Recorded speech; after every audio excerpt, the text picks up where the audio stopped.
Hello guys, welcome back to my channel. Ameboupdate, and as it is hot, I carry better to come today.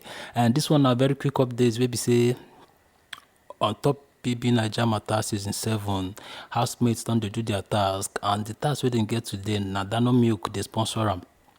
And based on the matter wey dey sup and everything wey dey happen inside the house, the task wey dem get na to narrate some kind stories of how they take get to one point in their life where them almost give up, but with determination and everything still continue to push forward.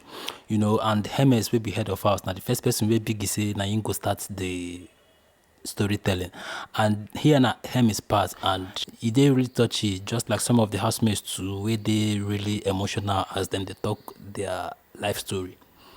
We go remember sometimes say e get when one video circulate say Hermes dey find im mama based on say them carry am go psychiatric hospital make them treat am. She dey suffer from dementia, and during the process of getting her the medical attention wey she need, somehow they begin find the mama from that psychiatric hospital, and for days them no really see am.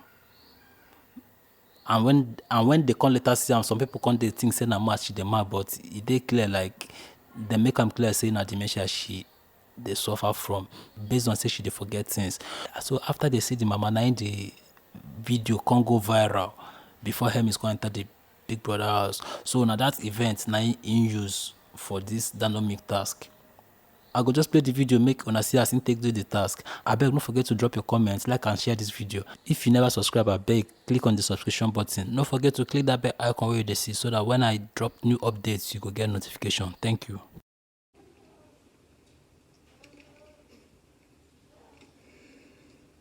Despite the impossibility of our task, persistence became nothing but the only choice. For 5 full, heart-wrecking days, we looked for my mom.